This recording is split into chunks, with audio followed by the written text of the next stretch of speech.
Hello everybody, my name is Kai, and today I'll be explaining the song I Hung My Head by Sting, also performed by Johnny Cash.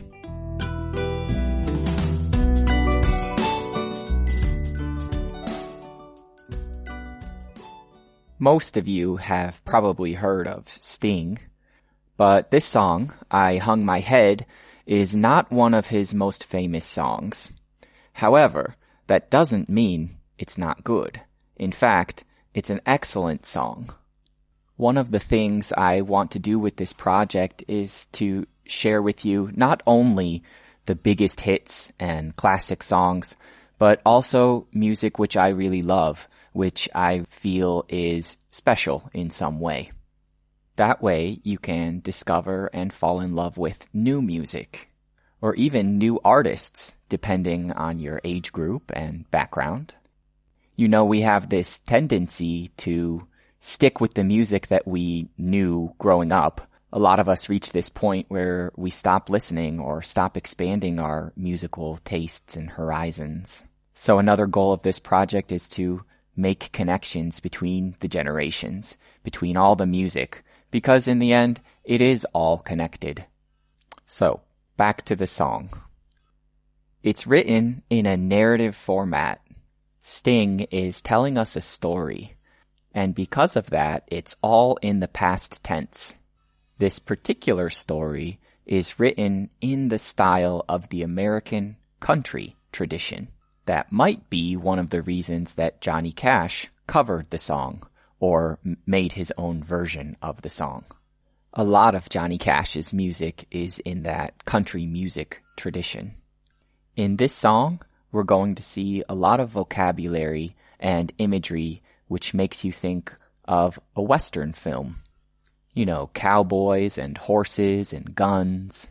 It really takes you back to a different time period. The story begins with the line, "Early one morning, with time to kill." Early one morning. Here he is setting up the story for us. He wants us to imagine the morning, the first part of the day, very, very early when the sun is beginning to rise. Early one morning with time to kill. Having time to kill means you don't have anything to do. It's like free time. You don't have any responsibilities or nothing you have to take care of. You just have lots of time to kill. Open time. Early one morning, with time to kill, I borrowed Jeb's rifle and sat on the hill. A rifle is a type of gun. It's usually a gun that's used for hunting. It's not a handgun, like a pistol. In fact, it's much longer, so you have to hold it with two hands. Rifles are very powerful, and when you shoot them,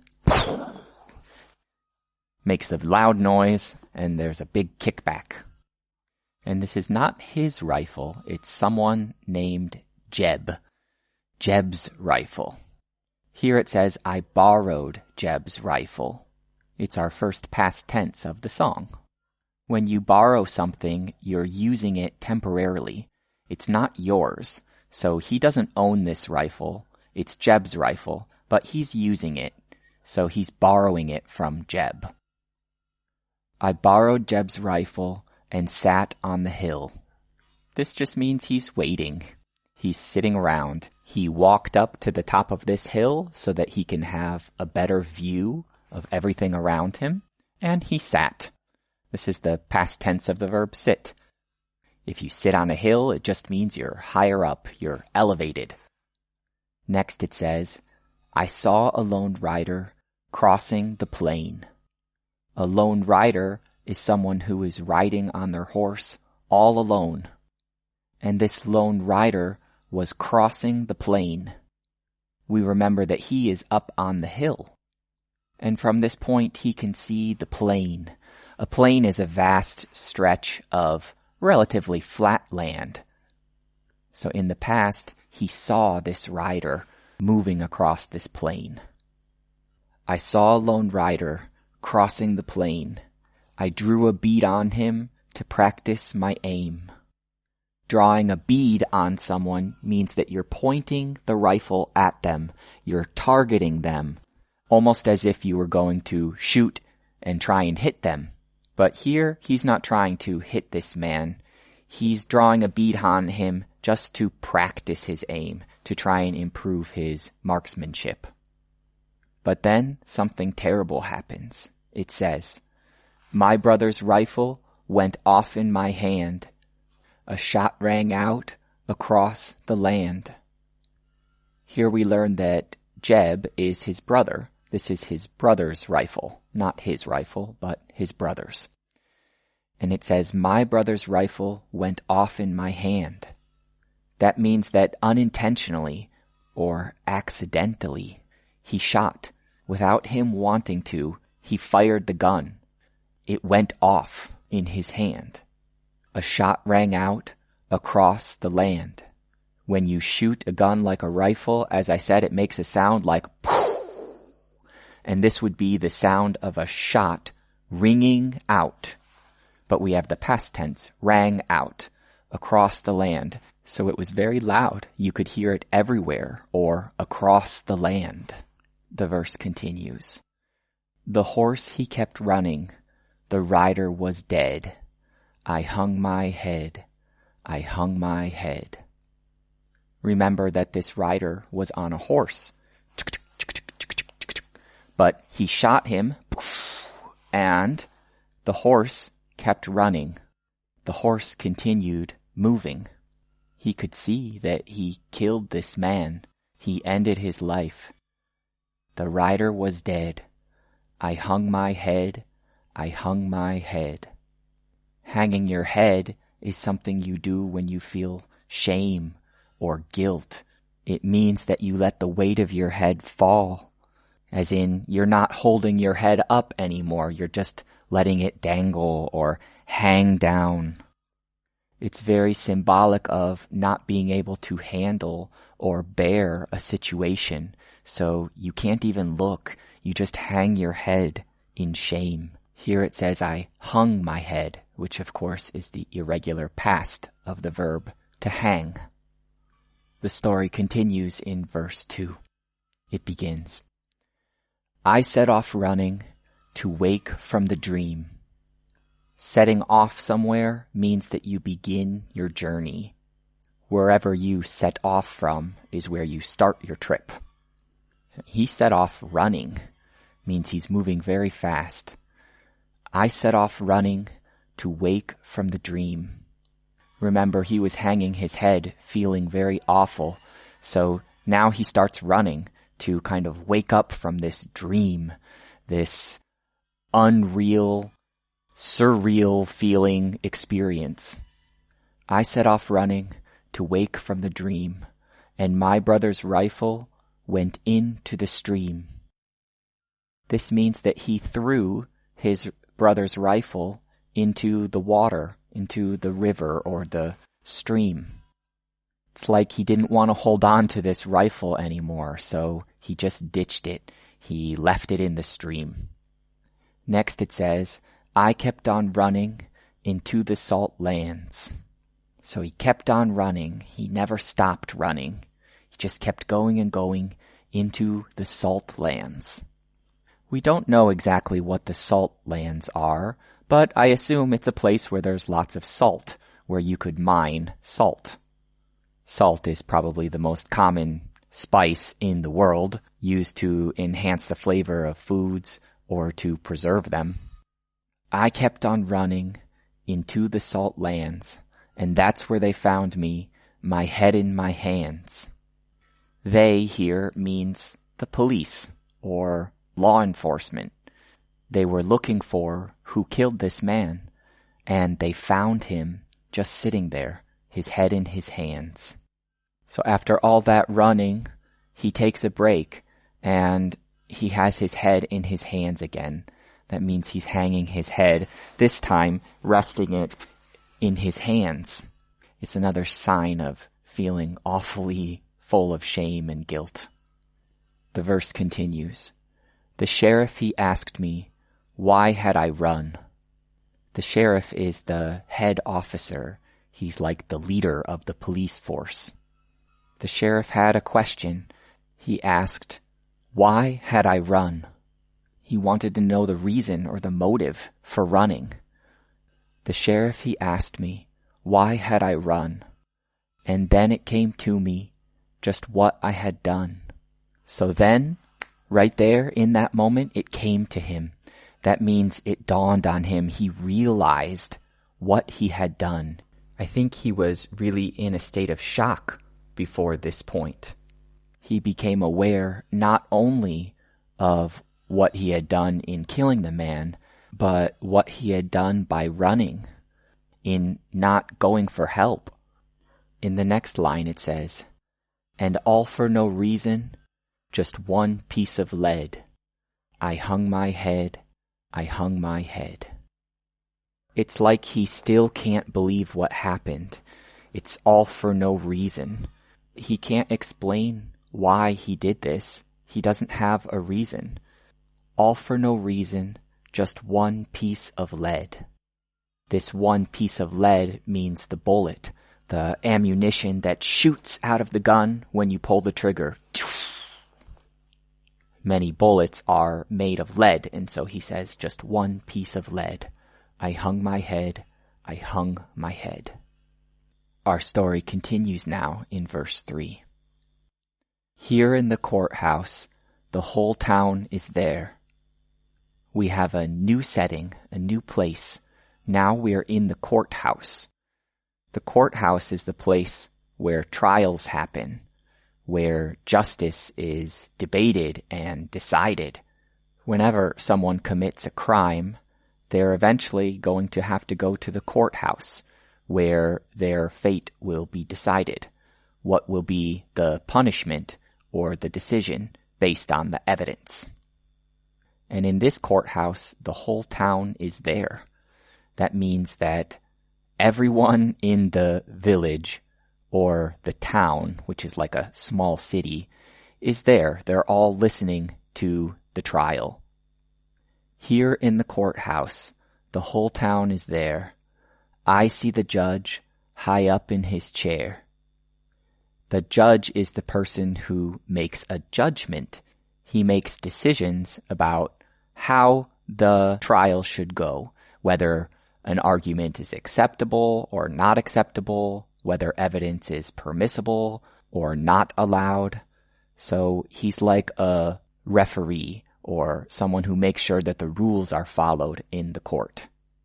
And this judge often sits in a chair which is a little bit higher than the rest of the courtroom. He's elevated. It's very symbolic of his position as the leader and arbiter of the courtroom. In the next part, the judge says, "Explain to the courtroom what went through your mind, and we'll ask the jury what verdict they find." The judge is asking him to tell his story, to say what went through his mind. He's asking what his thought process was. He wants him to explain why he did it, so that everyone in the courtroom can make a decision as to whether he's guilty or innocent. Explain to the courtroom what went through your mind, and we'll ask the jury what verdict they find. The verdict is the judgment. It's the final decision made on a case. And in the United States, this final decision is not made by the judge. It's actually made by the jury. The jury is a group of people, just regular citizens who listen to the arguments, they listen to the case, and then they talk it over and they make a judgment. They then give this judgment over to the judge and he reads the verdict. He reads the final decision, this verdict. The judge asks him to explain what went through his mind, and he does. He says, "I felt the power of death over life." He's saying that he understands how serious a situation this is. He can feel the big impact that this death had on this family. I felt the power of death over life. I orphaned his children. I widowed his wife. He killed this man, so the consequence of that is that he orphaned his children. That means this man's children no longer have a father. They're orphans. I orphaned his children. I widowed his wife. A widow is a woman who has lost her partner.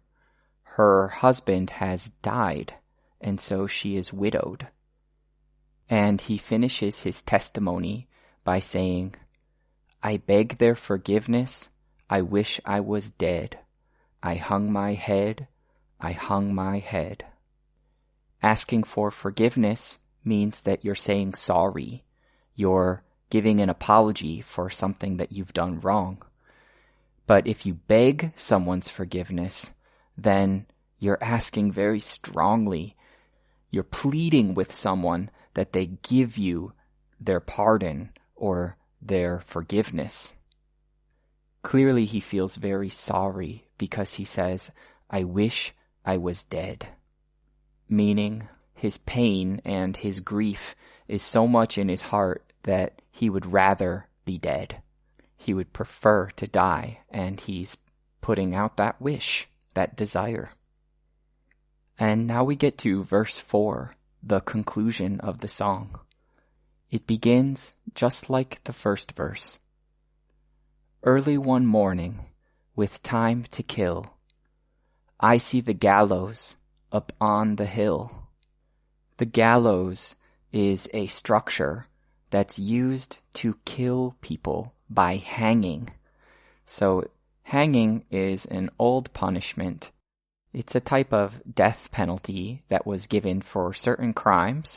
And in this structure, which is like a T shape, they would attach a rope noose, put it around the neck of the person who's being punished, and hang them. They would kill them by hanging. And so he saw the gallows up on the hill. He saw the place where he's going to be put to death. He's going to be executed. The verse goes on. Out in the distance, a trick of the brain, I see a lone rider crossing the plain. So as he's observing these gallows on the hill, there's a trick of his brain. It means that it's a mirage. It's probably not real, but he sees it out in the distance, far away. He sees a lone rider crossing the plain, just like before. It continues. He's come to fetch me to see what they done. We'll ride together till kingdom come. So this lone rider, this vision that he sees, he's come to fetch this man. That means he's come to take him with him, to take him away. We can assume that this lone rider is perhaps the ghost or the spirit of the person that he killed. So he's come to see what's going to happen. This man is going to be hanged. He's going to be killed, and so this spirit of the lone rider came to watch. He's come to fetch me to see what they done. We'll ride together till kingdom come. Of course, they won't literally ride together.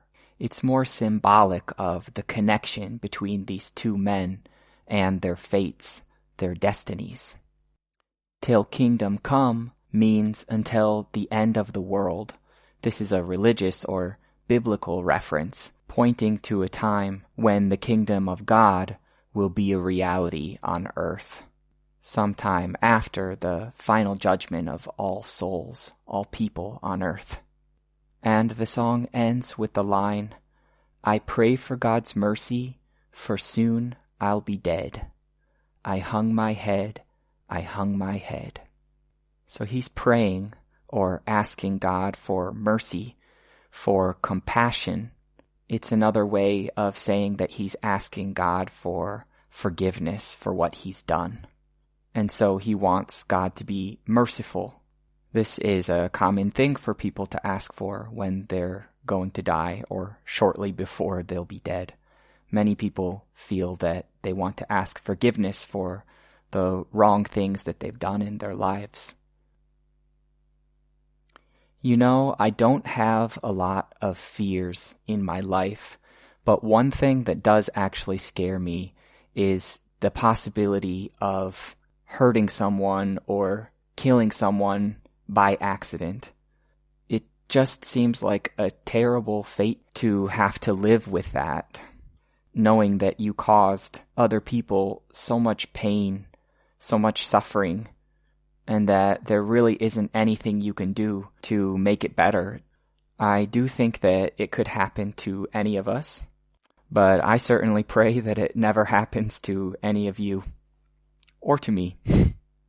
Sometimes we don't know why things happen the way that they do in our lives, and sometimes we never find out until much later on. I do personally believe that everything happens for a reason, though, and that one of our main duties in life is to learn from whatever comes up in our lives. You now have 2 versions to listen to. You can listen to the Sting version, which is the original, and then there's also the Johnny Cash cover. I was introduced to the song through Johnny Cash. I got used to the way he played and sang the song, and I really preferred his version for a long time. But now, the more that I listen to Sting's version, the more that I find myself leaning towards that one. So that's my question for you. Which version do you think is better? Which one would you vote for, and why? Leave a comment and let me know what you think. Finally, if you like this type of narrative song, check out Folsom Prison Blues by Johnny Cash. There's a full explanation of that song on my Discover the 1960s album at explainedenglish.com. Okay, that's it for now. Until next week's explanation, bye-bye.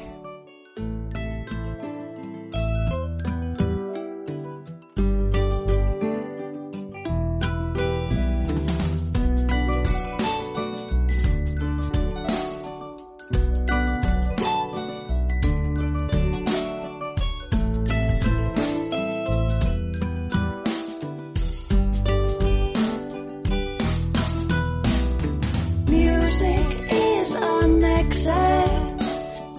Music leaves me breathless.